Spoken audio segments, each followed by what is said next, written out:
The HOA Karen who reported me for trespassing had absolutely no idea that I was the owner of the entire county. Her $1 million home included 3 police cruisers came wailing up my gravel road. It was 7 a.m. when Delilah Thornfield emerged in designer heels, jabbing a perfectly polished finger in my direction as if I were the most wanted man in the country. "Officer, take him into custody. He is unlawfully situated on HOA property."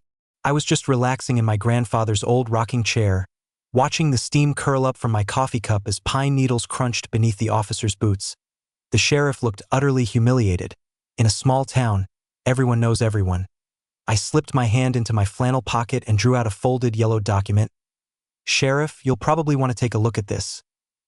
His mouth fell open. It was the original land grant from the 1890s.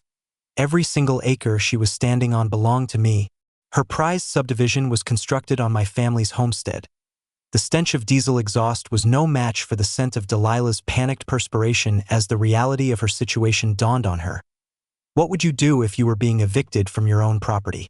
Share your own wild HOA saga in the comments and let me know where you're tuning in from. Allow me to rewind and explain how this entire situation began. My name is Rex Caldwell, and you could say I'm a traditional mountain man, a third-generation logger. I dedicated the last 2 decades to working on oil rigs in Alaska, saving every last dime. When my father passed away 2 years ago, I came into possession of the family cabin, a sturdy log home that my great-grandfather erected in 1890 on the original homestead land in Pineville County, Montana. This cabin rests on 40 acres of prime mountain terrain, featuring a sparkling creek and enough timber to construct a small village.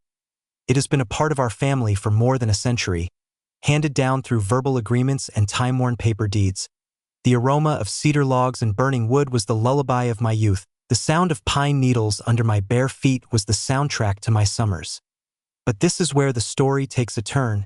While I was in Alaska dodging polar bears and earning a good living, some high-end developers saw my serene little valley as the ideal spot for their next luxury endeavor. They created Alpine Vista Estates, a gated community where urbanites spend $800,000 for the chance to play at being mountain folk. This brings us to Delilah Thornfield, in her mid-40s, a former corporate attorney from Seattle. She drives a white Tesla that likely cost more than the average person's home. She arrived here 3 years ago, purchased the grandest house in the community, and swiftly had herself appointed HOA president. The woman approaches that role with the gravity of someone campaigning for a seat on the Supreme Court. Delilah is obsessed with what she calls community standards and property values. In reality, it means she can't tolerate the presence of locals like us who don't align with her Pinterest-perfect idea of mountain life. She has subtle methods for making you feel unwelcome. That patronizing smile, the way she addresses grown men as "sweetie," and how she never fails to bring up her law degree during a disagreement. My first significant run-in with Princess Delilah was on a Tuesday morning. I was chopping firewood behind my cabin when I heard the click-clack of heels on my wooden porch. There she was, dressed in a cream-colored business suit and clutching a clipboard like it was King Arthur's sword. "Mr. Caldwell, I presume?" She didn't bother waiting for a response. "I'm Delilah Thornfield, president of the Alpine Vista Homeowners Association. We must address your property's compliance problems." I put down my axe and wiped the sweat from my brow. "Ma'am, I'm grateful for the visit, but I'm not a member of your HOA." Her laugh was so cold it could have frozen the creek solid. "Oh, sweetie, I believe you are mistaken. Your small cabin is located squarely within our community, which means you are bound by our covenants and restrictions." She presented me with a certified letter that demanded $25,000 in required upgrades. New siding, approved exterior paint, professional landscaping, and more. I had 30 days to comply or be subject to daily fines of $500. The pure, metallic taste of my well water couldn't cleanse the bitter tang of injustice from my mouth. "Now see here, Miss Dr. Thornfield," she interjected. "I didn't endure 7 years of law school to be called Miss. I produced my grandfather's original survey map, yellowed by time but still legally valid. Ma'am, this land predates your entire development by 130 years. I am not bound by any HOA." She gave it a dismissive look. "That old piece of paper is outdated in the current legal landscape. You will adhere to our standards, or we will see to it that you do." The sound of her heels retreating was like a ticking clock. That evening, I sat on my porch with a mason jar of my grandfather's moonshine, gazing at the sparkling lights of the fancy homes below. My bloodhound, General Patton, picked up on the strain and laid his enormous head on my lap. The mountain air was thick with the scent of impending conflict. I was unaware of it then, but Delilah Thornfield had just ignited a conflict with a man she gravely underestimated. What she could not possibly grasp was that my family didn't just build this cabin, we built this entire county, and some old legal papers have a habit of showing up precisely when they are needed most. But first, I needed to withstand her initial offensive. Delilah wasted no time in escalating the situation. 3 days after her visit, as I was savoring my morning coffee, I saw a procession of vehicles approaching my driveway. County code enforcement, 3 inspectors armed with clipboards, tape measures, and the kind of stern official demeanor that makes honest people uneasy. Mr. Caldwell, the head inspector, seemed like he would rather be anywhere else. We've had several complaints regarding potential building code infractions. Would you mind if we had a look? Behind them, Delilah was seated in her immaculate Tesla, its engine purring like a contented feline. Observing through her designer sunglasses, the woman had certainly been productive. I could smell the diesel from their trucks mingling with her pricey perfume as she oversaw the operation from her climate-controlled command post. I welcomed the inspectors inside for coffee and some of my homemade jerky. These men were simply performing their duties. There was no sense in creating adversaries. While they probed and measured with their tools, I recalled a piece of advice my grandfather often gave. Son, when city lawyers start causing trouble, you need a better grasp of the law than they possess. It was then that I brought out the findings of the research I had conducted since Delilah's threat. It turned out that my cabin qualified as what lawyers term a non-conforming use, meaning it was lawfully pre-existing, essentially. It was here first, so modern codes are not applicable. I had spent hours at the county clerk's office discovering that grandfather clauses protect older buildings from new regulations. Savvy individuals facing code-related harassment should always verify if their property was established before the rules in question were enacted. Sir, could you tell me exactly when this building was constructed? The senior inspector asked, his hands gliding over my hand-hewn support beams. Appreciating the workmanship, I laid out my documentation like a poker player displaying an unbeatable hand. Building permits from 1890, survey maps, legal precedents, the whole 9 yards. Every single regulation Delilah was attempting to leverage against me was irrelevant to a cabin that was built 6 decades before they were enacted. The inspector dedicated 2 hours to meticulously examining every part of the structure. My 1962 septic system was still in perfect working order. The electrical systems, last updated in 1995, surpassed current safety requirements. The well water's purity tested higher than anything supplied by the city's treatment facility. As they were packing their equipment, the head inspector shook his head. Mr. Caldwell, your property is in full compliance and frankly, it's better maintained than most modern constructions. We will submit our report today. Through my kitchen window, I observed Delilah's expression twist as the inspectors gave her the news. Her jaw set so firmly it looked like it might shatter her flawless veneers. But the woman was a long way from giving up. That afternoon, I got my first real experience of her slyness. I came back from town to find her Tesla parked diagonally across the entrance to my driveway, obstructing any entry or exit. As I walked up to it, she lowered her window with a smile so cold it could chill the underworld. "Oh, Rex, I'm so terribly sorry. I was simply verifying our property lines." She gestured to the ground with her manicured fingers. "This particular spot, according to our most recent survey, is technically HOA. Common space." The fresh scent of mountain pine couldn't cover the reek of her deceit. My driveway had been traveled by 3 generations of Caldwells since 1923. But here was the element that took me by surprise. She had arranged for the HOA to get a completely new boundary survey, one that conveniently shifted the property lines to encompass my access road. "Ma'am, you are obstructing a legal right-of-way that has been in place for a century." "I don't believe so, sweetie, but you're welcome to contact the sheriff if you feel differently." Her voice was laced with feigned sympathy. She was well aware that Sheriff Martinez would not arrest the HOA president over a property line disagreement without indisputable proof. Over the next week, Delilah made my existence a misery with meticulous accuracy. Her Tesla would materialize at odd hours like a white phantom, invariably blocking something essential. She documented my supposed infractions with the passion of a wildlife photographer. Firewood stacked too high, my truck parked at an improper angle, General Patton relieving himself on what she asserted was sacred HOA turf. The woman even contacted the local newspaper herself. Concerned resident fights to uphold community standards.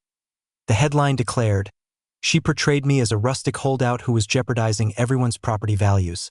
Half the residents of Alpine Vista bought her story completely.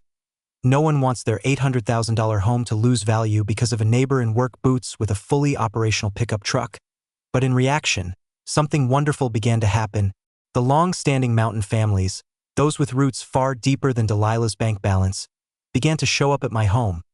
They brought food, volunteered to help with chores, and recounted their own dreadful experiences. Jake Morrison from the local hardware store was battling baseless noise complaints. Sarah Avery, a nurse in town, was being pestered about her non-compliant vegetable garden. The community was being sharply divided. It was Delilah's affluent allies against everyone else who simply wished to live free from HOA overreach. In the meantime, General Patton emerged as our surprising champion.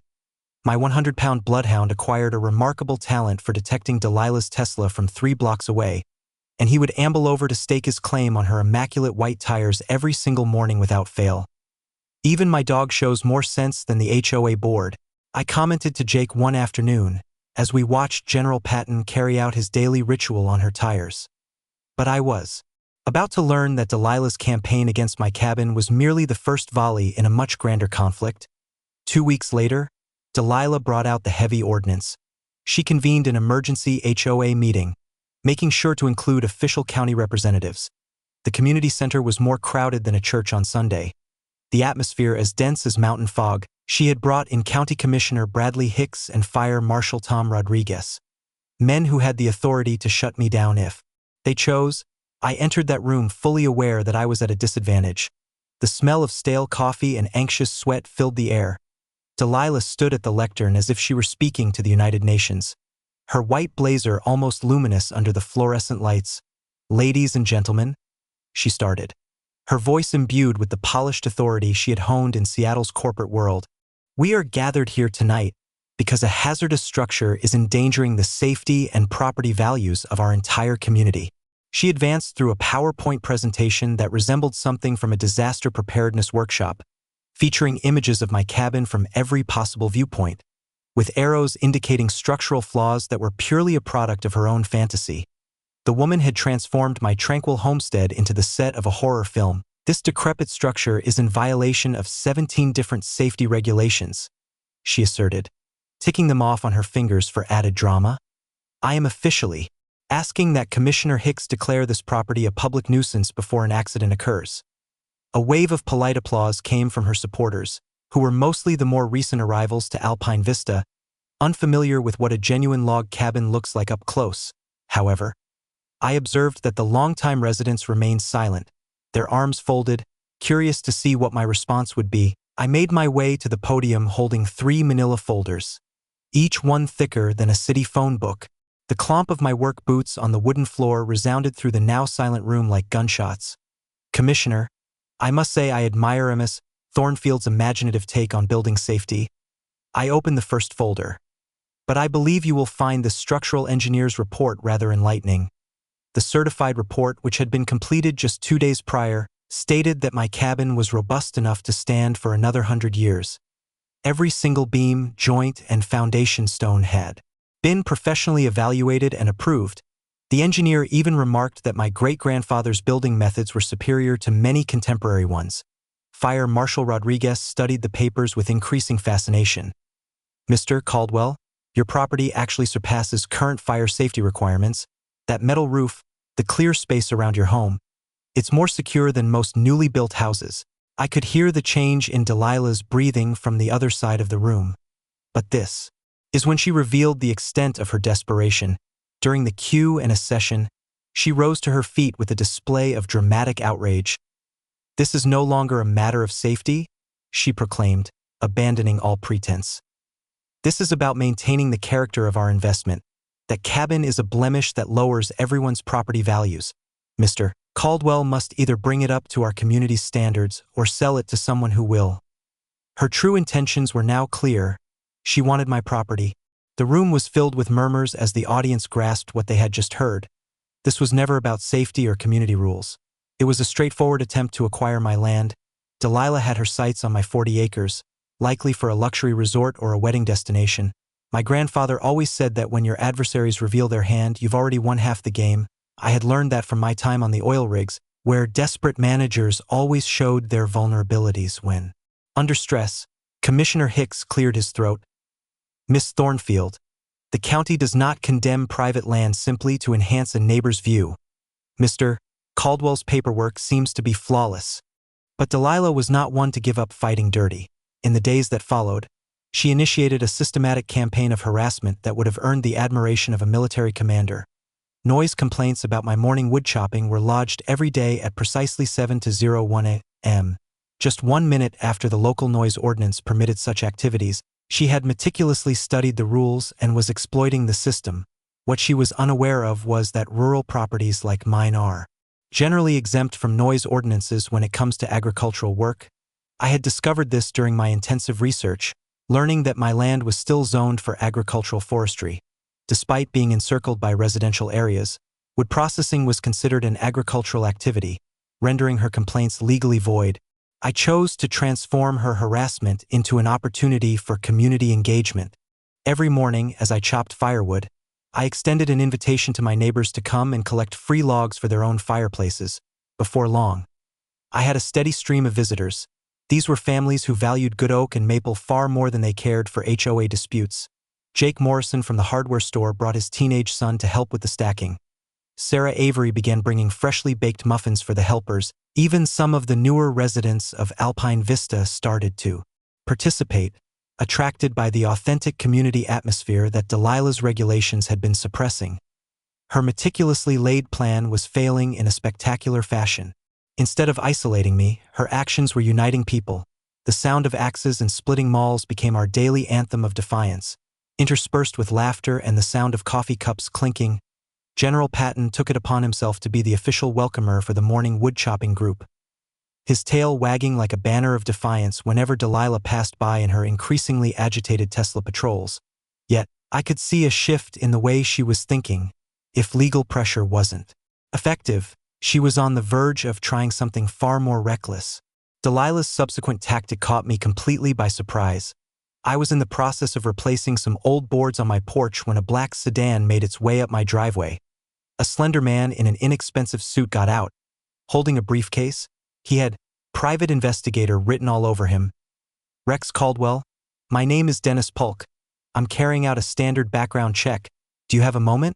Behind him, Delilah was positioned in her Tesla like a commander surveying a battlefield. She had engaged a private investigator to unearth any damaging information about me, likely in the hopes of finding unpaid taxes, a criminal history, anything she could use to brand me as unsuitable for civilized society. I invited Dennis to join me on the porch and offered him some sweet tea. The man spent the next hour asking me about my years in Alaska, my financial situation, and my family's past. He was professional, yet it was clear he was searching for something in particular the entire time. I could sense Delilah's desperation wafting up from her car, a mix of expensive perfume and the scent of panic.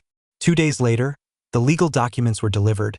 It was a formal lawsuit alleging property boundary disagreements and demanding that I pay $50,000 in legal costs, along with 3 years' worth of overdue HOA fees. She was confident that I wouldn't have the financial resources to challenge her Seattle law firm connections in court. That's when I made the decision to pay a visit to Ephraim Jacobs, the 78-year-old surveyor who had mapped a significant portion of Montana during his 50-year career.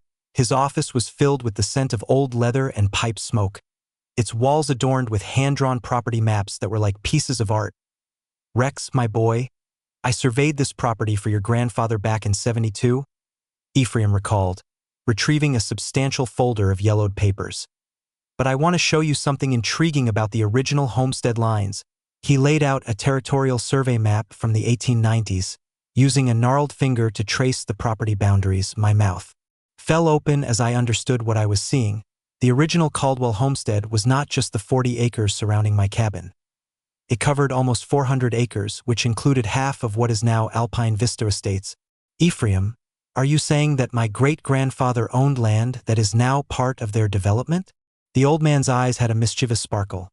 "Son, based on these original records, your family owned all the land from Copper Creek to Eagle Ridge, and this is where it gets really fascinating. When your grandfather sold off sections over time, he held on to the mineral and water rights, which was common practice in those days."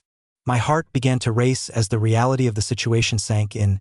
Every luxurious home in Alpine Vista was, in fact, built on land where my family had retained the subsurface rights.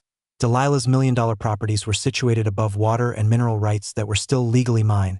I dedicated the following week to sifting through deed records at the county courthouse, feeling like I was on an archaeological dig. Each property transfer corroborated Ephraim's account. The Caldwell family had indeed retained subsurface rights over hundreds of acres. My ancestors had been more astute than I had realized. The sheer elegance of it was stunning. Delilah had invested months in studying surface property laws, building codes, and HOA rules, but she had entirely overlooked the underground legal framework that had the power to demolish her entire development. While I was unearthing my family's hidden assets, Delilah's actions were escalating to sheer desperation. She submitted false police reports, alleging that I had made threats to her during our property disagreement. She contacted the sheriff 3 times in a single week, each account more sensational than the last. "She's alleging that you followed her to the supermarket and made threatening gestures," Sheriff Martinez informed me, clearly mortified. "Rex, I've known you since you were a boy. This woman is losing her grip." I had learned in Alaska that when individuals feel cornered, they either give up or lose all sense of reason. Delilah was opting for the latter. She launched a media campaign portraying me as a dangerous mountain recluse who was a threat to the community's safety. A local TV station broadcast her story, featuring dramatic interviews in which she described feeling terrorized by her neighbor, but I possessed something she did not: the quiet backing of working people who can spot genuine integrity. Veterans organizations began to visit my cabin to show their support. The regional newspaper started to look into stories of HOA overreach. Even the state's property rights advocacy group got in touch, offering pro bono legal assistance. The most amusing aspect was observing Delilah's own HOA board begin to create distance from her increasingly erratic conduct. Her dramatic allegations were making sensible people feel uneasy. Board members who had once championed her cause for community standards started to wonder if she had taken things too far. I recall one evening, sitting on my porch with General Patton, watching Delilah practice her victim persona in her Tesla near the mailbox. She was rehearsing dramatic gestures in her rearview mirror, getting ready for another media appearance. "Patton, that woman is digging her own grave with a silver spoon," I said to my loyal companion. He thumped his tail in agreement, then made his way down to leave his customary mark on her white tires. The following morning brought information that would alter the course of everything. My retained mineral and water rights were more than just a legal anomaly. They were about to become the ultimate weapon that could bring this conflict to a permanent close. But first, I had to consider whether I was the type of person who would wield such power, or if there was a more honorable way to achieve victory. The major revelation came on a Tuesday morning as I was examining case law at the county clerk's office. Margaret Peterson, the clerk who had been handling deeds since the Carter presidency, was assisting me in tracing my family's property lineage when she produced a leather-bound book I had never seen. "Rex, my dear, you might want to take a seat for this," she advised, her reading glasses resting on her nose like a wise old owl. I was reviewing the territorial records from the 1920s, and I discovered something that is going to astound you. She turned the book to a page marked with a faded ribbon. There, in my great-grandfather's meticulous script, was a land grant document that sent a chill down my spine. It was not 40 acres, nor even 400. The original Caldwell homestead covered the entire Pineville County territory. All 12,000 acres of mountain terrain, forests, and valleys. "Margaret, this can't be accurate. My family never owned the entire county." "Oh, but they did, my dear. Your great-grandfather, Josiah, was made territorial land commissioner in 1889. When Montana became a state, he was given this whole area as compensation for his service to the government. See here." She indicated an official seal impressed on the aged paper. "Territory of Montana, personally signed by the governor." My hands trembled as I perused the document. Every stream, every mountain ridge, every acre that was now split into numerous private lots had once been the property of my family. But that wasn't even the most startling discovery. "Margaret, what became of all this land? How did we lose it?" "You didn't lose it, my dear. Your grandfather and great-grandfather sold off portions over the years. But take a look at these provisions. She followed a line of legal language with her finger. They held onto the mineral rights, water rights, and subsurface use agreements in every single transaction. Every property deed in this county includes those retained rights clauses. The room began to feel unsteady as the full weight of the situation hit me. Delilah's esteemed Alpine Vista development, every home, every perfectly kept lawn, every swimming pool, was all constructed above water and mineral rights that were legally mine. I had the power to cut off their water supply the very next day if I so chose. Margaret, does this mean what I suspect it means? Rex, based on these records, you are the legal owner of the water table beneath every home in Alpine Vista. You possess the mineral rights under the county courthouse, the school, the shopping plaza. Everything. Your family has been the legal proprietor of this entire valley for more than a century. I remained in that dusty office for 3 hours, poring over the documents that could make me wealthier than all the residents of Alpine Vista put together. Alternatively, I could use them to bring Delilah's development to its knees, causing property values to plummet in an instant. The moral gravity of the situation felt like a massive tree had fallen on me. My grandfather had always said that power not used with care becomes power abused. For 3 generations, the Caldwells had prioritized community well-being over financial gain, never leveraging the rights that could have made us wealthy. But now I was in possession of legal papers that could put a definitive end to Delilah's harassment. I could seek payment from every landowner in the county, or I could bankrupt her development with a single legal action. The decision was up to me. As I walked back to my truck, I remembered another of my grandfather's sayings. Son, the distinction between a good man and a great man lies in his actions when no one is looking and everyone is depending on him. Delilah had no inkling that the person she considered her victim was the owner of the very legal ground her world was built upon. But more crucially, I had to determine what kind of man I wanted to be when this conflict was over. An idea was beginning to take shape in my mind, and it was far grander than simple revenge. That evening, I sat on my porch with a mason jar of my grandfather's moonshine, looking at the yellow documents laid out on my kitchen table like a set of war plans. General Patton, sensing my state of mind, rested his large head on my knee, providing quiet companionship.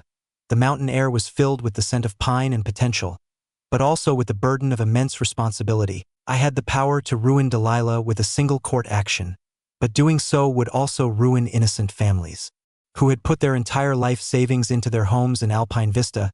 Children would be displaced, retirees would see their savings disappear, and working families could be driven to bankruptcy. That was not justice. It was vengeance disguised in legal jargon. There had to be a more constructive approach. The following morning, I began to make some calls. My first was to Sarah Blackwood, an environmental attorney whose work I had read about in the regional paper. She was an expert in community land preservation and was known for crafting mutually beneficial solutions to intricate property conflicts. Mr. Caldwell, your situation sounds like an ideal case for a community land trust, she remarked during our phone call. It's a legal framework that distinguishes land ownership from home ownership. The residents own their homes, while the community as a whole owns the land beneath them. Sarah consented to make the drive up from Missoula that weekend. When she got to my cabin, she was accompanied by Dr. Ruby Sterling, a conservation biologist who had been charting the habitats of endangered species across Montana. Ruby glanced at my property and was practically ecstatic. Rex, are you aware that you have 3 endangered species on this land? Northern bog lemmings, grizzly bear migration routes, and a habitat of old-growth forest that has remained untouched for hundreds of years. Her eyes shone like a child's on Christmas morning. This could be eligible for federal protection. The third person in my informal advisory group was Harold Finch, the local banker who had been providing financing for mountain properties for 4 decades. Harold had a better understanding of development economics than anyone, and more significantly, he understood people. Son, what you are proposing is nothing short of revolutionary, Harold commented, scrutinizing the territorial papers with a banker's meticulous attention. Community land trusts are in place in over 250 locations nationwide.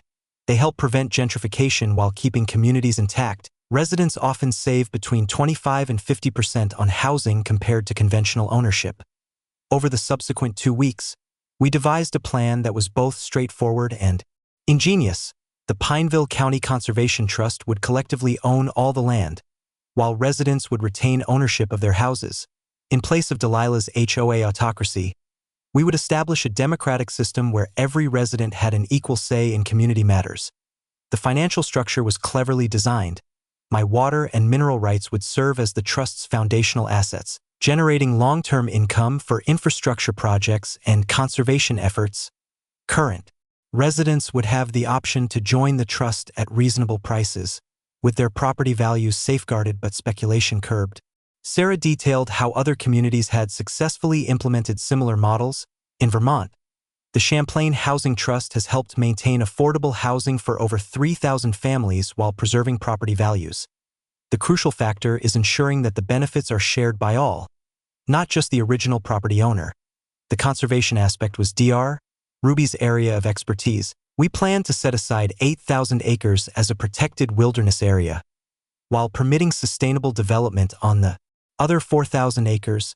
Federal conservation funds could be used for hiking trails, environmental education facilities, and wildlife research centers. I discovered that community land trusts have been effective in preventing displacement in high-cost areas such as San Francisco and Burlington, while also fostering economic growth through sustainable tourism and environmentally friendly businesses. The model had been tried and tested for decades. Harold calculated the potential income from sustainable tourism. Rex, with the right promotion, this could generate 47 full-time jobs for guides, maintenance workers, educators, and hospitality staff. The economic benefits would extend to the entire valley, not just the members of the trust. During our planning meetings around my kitchen table, I observed these three professionals become genuinely passionate about turning a property conflict into a community revival. The aroma of wood smoke from my fireplace blended with the scent of Sarah's continuously brewing coffee as we worked late into the mountain evenings. The legal framework would need the approval of 75% of the current residents, which meant we had to persuade people that working together was more advantageous than competing against each other. We would have to challenge long-held individualistic beliefs and demonstrate that collective ownership could lead to collective prosperity. The wonderful thing about community land trusts, Sarah noted, is their inherent democracy. There will be no more HOA presidents making decisions on their own. Every significant issue will be decided by a vote of the entire community. As we put the finishing touches on our presentation, I understood that what we were creating was not merely a legal fix. It was a return to the principles that my great-grandfather had lived by when he first came to this valley. Community before profit, cooperation before conflict, and stewardship before exploitation. This plan would transform Delilah's oppressive development into something my ancestors would have been proud of. But first, I had to withstand her final, desperate assaults and persuade a whole community that a better path was possible. General Patton thumped his tail in approval as we closed the presentation folders. Even my dog seemed to know we were onto something remarkable. Delilah must have had an inkling that things were changing. While I was discreetly assembling my expert team and mapping out the future, she was observing my cabin with binoculars. Like some kind of suburban operative, her paranoia escalated when she noticed Sarah's legal briefcase and Dr. Ruby's official state-issued vehicle parked in my driveway during our meetings. That mountain man is up to something, I heard her say to another HOA board member at the post office. Her voice had a new, sharp quality that made the postal worker flinch. He's been meeting with lawyers and government people. I'm telling you, he's going to sue us all into oblivion.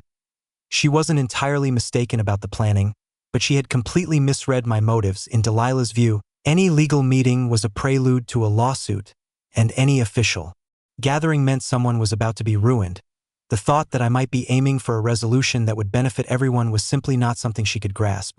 Her reaction was immediate and harsh. Within days, she had established what she termed a community safety patrol, which was essentially a neighborhood watch group set up to monitor my every action. Volunteers worked in shifts, observing my property from the road, keeping a log of my visitors, taking pictures of my activities, and reporting their findings back to their intrepid leader. The harassment intensified when she persuaded 3 HOA board members to file for a joint restraining order against me, alleging that I had made threatening remarks during our past interactions. The sheriff delivered the documents on a Thursday morning, looking more mortified than I had ever seen a law enforcement officer. Rex, I apologize for this, but I must adhere to the proper procedure, Sheriff Martinez said as he handed me the legal papers. She claims you threatened to make her pay. At that HOA meeting, what I had actually stated was that her harassment would eventually have negative consequences for her. But Delilah had manipulated my words to create legal leverage. The restraining order barred me from coming within 500 feet of any HOA property or gatherings, effectively confining me to my own land like a captive. But her most cunning move came when she reached out to the state environmental agency, lodging a formal complaint that my cabin was contaminating the county's water supply. She had somehow learned about my meetings with Dr. Ruby and had wrongly concluded they were related to environmental infractions instead of conservation efforts. Mr. Caldwell, we have been informed of serious claims regarding possible groundwater pollution from your property, stated the environmental inspector, who showed up unannounced on a Friday morning. We will need to perform immediate soil and water tests. While the inspector was gathering his samples, Delilah was holding court on the other side of the road, telling anyone who would listen how she was safeguarding the community from an environmental catastrophe. Her act drew a small audience of worried residents. Just as she had intended, the irony of the situation was almost comical. My property had the purest water in the entire county, sourced from an underground spring that had been pristine for generations. The environmental tests would confirm that my land was, in fact, enhancing the local water quality, not damaging it. But Delilah was counting on the investigation itself to tarnish my reputation before the results were released. In the meantime, I quietly continued to prepare my proposal for the Community Land Trust. Sarah had submitted the initial documents to the county. Dr. Ruby had finished her survey of endangered species, and Harold was putting the final touches on the financial forecasts. All the necessary elements were aligning for our major announcement. The environmental inspector came back the following week with test results that completely supported what Dr. Ruby had told me. Mr. Caldwell, your property has zero contamination and is actually helping to purify the groundwater for the whole valley. The person who filed this complaint was either mistaken or acting with malice.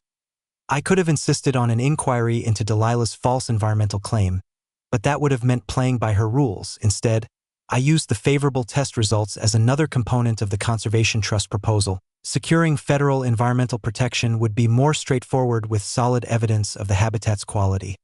Delilah's increasingly aggressive maneuvers were having an unforeseen effect. They were pushing away sensible people who had initially been on her side in the community standards debate. The safety patrols, restraining orders, and false environmental accusations were making her seem more and more unstable. Rather than protective, Sarah Avery, the nurse with the non-compliant garden, came by my cabin one evening with a basket of fresh produce and some insider news. Rex, half of the HOA board is looking to oust Delilah as president. Her spending on legal and investigative fees is draining the association's funds, and people are growing weary of the constant conflict. Even some of her affluent supporters were starting to wonder if the solution had become more problematic than the issue itself. The threat to property values wasn't my rustic cabin. It was living in a community that was constantly at odds with itself. The scent of fallen leaves and wood smoke permeated the evening air as I planned my subsequent actions. General Patton had ceased his daily ritual of marking the Tesla's tires, as if he sensed that significant changes were on the horizon. The old dog's intuition was accurate. We were about to reshape this conflict into something that no one, Delilah included, could have ever foreseen. Delilah's last desperate move occurred on a clear October morning when I was completely unprepared. I was splitting oak logs behind my cabin when Jake Morrison from the hardware store came racing up my driveway in his pickup, sending gravel flying like shrapnel. "Rex, you've got to hear what that woman is doing now," he exclaimed, leaping from his truck, his face as crimson as a stoplight. "She attempted to bribe Commissioner Hicks yesterday. She offered him a $50,000 campaign donation if he would declare your property a health risk." My axe froze in midair. Even with my knowledge of Delilah's manipulative tendencies, trying to bribe a county official was a line I had never thought she would cross. The smell of freshly cut wood and morning dew couldn't hide the reek of corruption that seemed to trail her like a cheap scent. "Jake, how are you sure about this?" Because Hicks contacted Sheriff Martinez right after she left his office. He was so appalled that he wanted it officially documented. But that's not the end of it. She has brought in some external HOA management firm from Denver. They're meant to take forceful legal measures against any problem residents. The management company she had enlisted had a reputation that made loan sharks seem respectable. Mountain Property Solutions was known for hostile takeovers of struggling HOA communities, drastically increasing fees and pushing out longtime residents to redevelop properties for the luxury market. Their slogan was, Quite literally, maximum property value through strategic enforcement. Within 2 days, I started receiving certified letters that demanded the immediate payment of $73,000 in back fines, legal costs, and emergency assessments. They had billed me for 3 years of retroactive HOA dues at $500 a month, in addition to daily fines for everything from the faded paint on my truck to General Patton's unauthorized pet waste on their hallowed common ground. But it was here that Delilah's desperation exposed her critical error. By bringing in outside enforcers, she had lost her grip on the situation. Mountain Property Solutions had no interest in community harmony or local dynamics. They were purely profit-driven, which made the long-standing residents of Alpine Vista uneasy about how they might be treated in the future. The company's agents were the epitome of what mountain people detest: smooth-talking urbanites in pricey suits who viewed the locals as mere hindrances to their financial goals.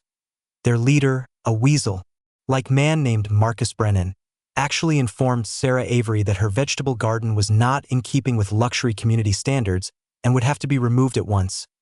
"Ma'am, we are rolling out extensive property value enhancement measures," Brennan stated at a packed HOA meeting, his voice thick with corporate jargon. "Elements that do not conform must be removed to protect the integrity of the investment." In plain terms, anyone who didn't match their exclusive country club image would be subjected to regulations, fines, or legal action until they were gone.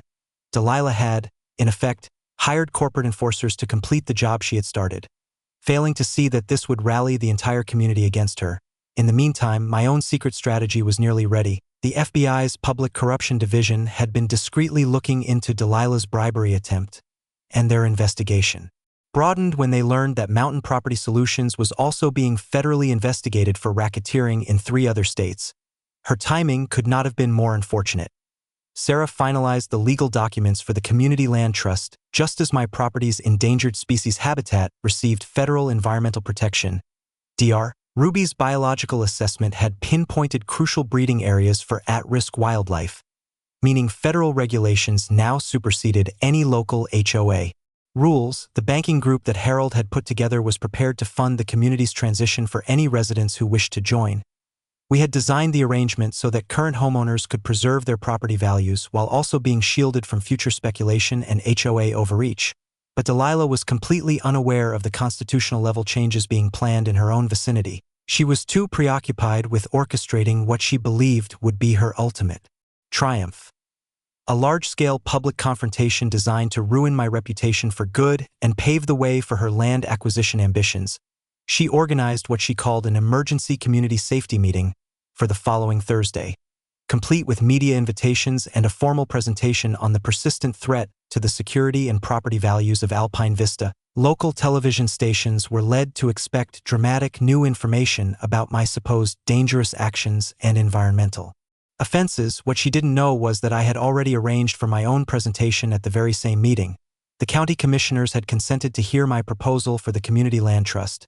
Federal wildlife officials would be in attendance to talk about the endangered species protections, and Sarah had put together a legal summary that was set to change everything. General Patton appeared to know that our long struggle was finally nearing its conclusion. He had stopped his daily ritual of marking the Tesla's tires and had started to follow me everywhere with an unusual level of focus, as if he understood his human companion needed extra strength for the upcoming showdown. The irony was impeccable. Delilah had inadvertently orchestrated her own public ruin by scheduling the very meeting that would not only expose her corrupt actions but also present the solution that could reshape our entire community.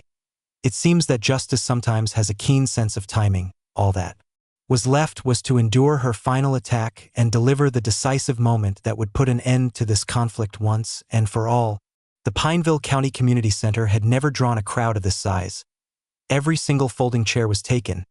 People were standing 3 deep along the walls, and local news crews had set up their cameras as if it were a major political gathering.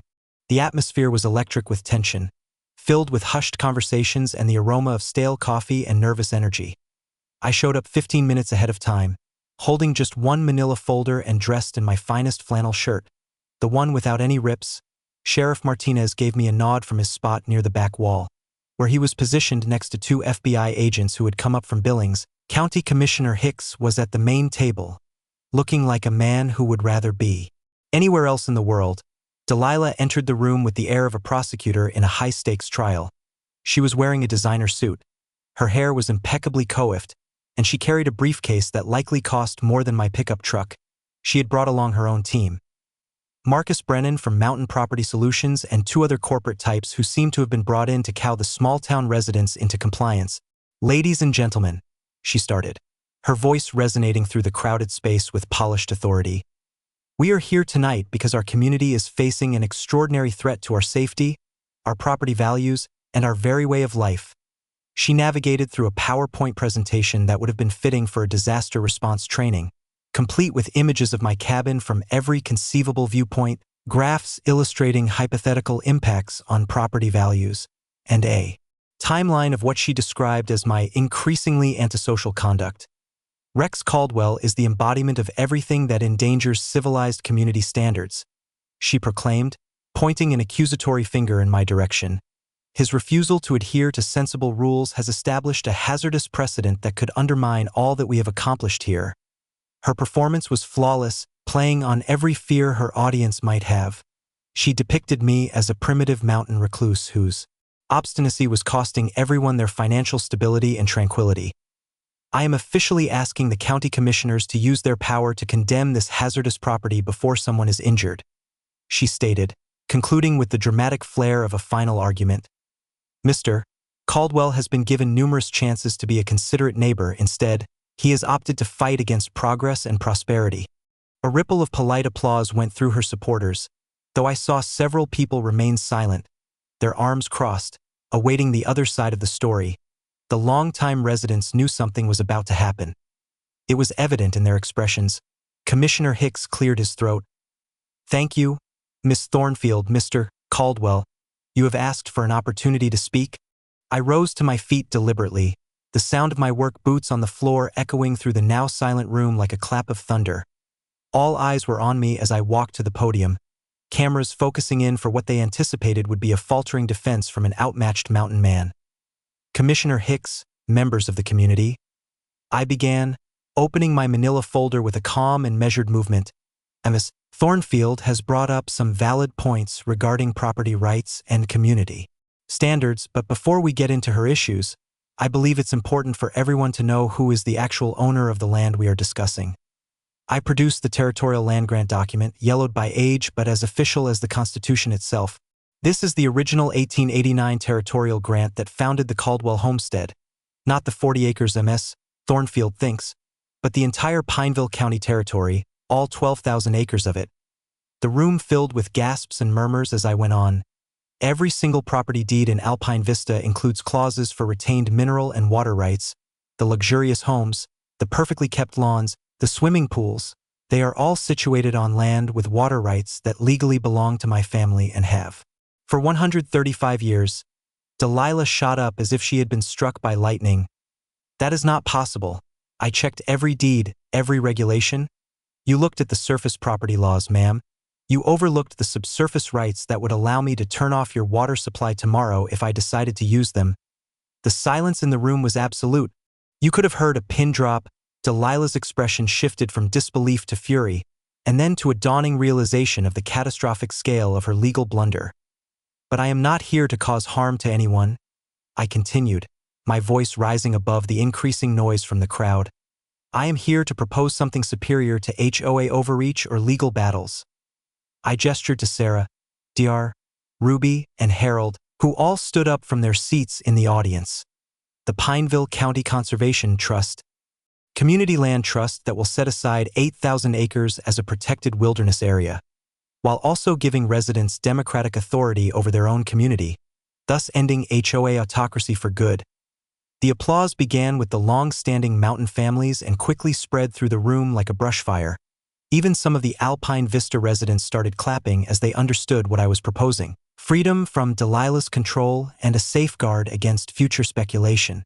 It was at that moment that FBI agent Patricia Morrison walked up to the podium, her badge clearly visible. "Miss Thornfield, you are being placed under arrest for the attempted bribery of a public official." As they informed Delilah of her rights, Marcus Brennan was subtly making his way towards the exit. likely hoping that no one would realize his company was also the subject of a federal investigation. The cameras documented every second of her public disgrace. The woman who had tried to ruin me was being led away in handcuffs, right past the very people she had professed to be protecting. 30 days later, the entire valley came together at my cabin for an event we dubbed the Great Decision Barbecue.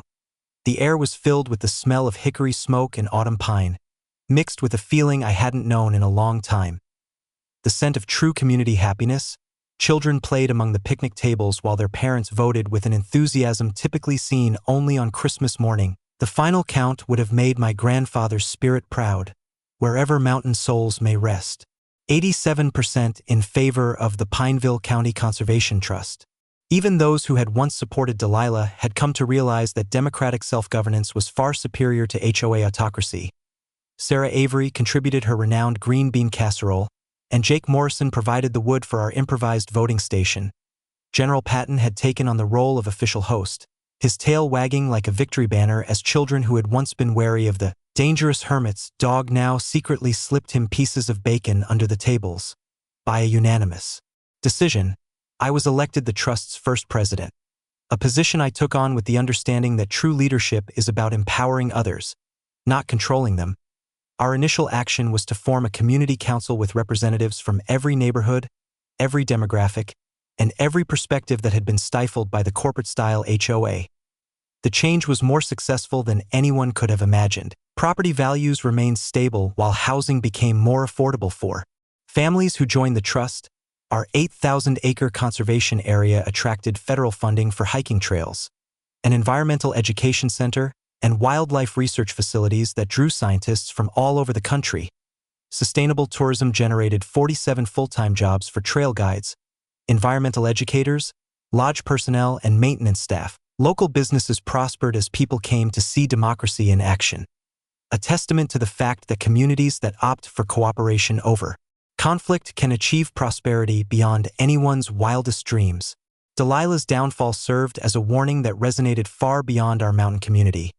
The federal bribery charges led to the loss of her law license, a 2-year probation sentence, and 500 hours of community service.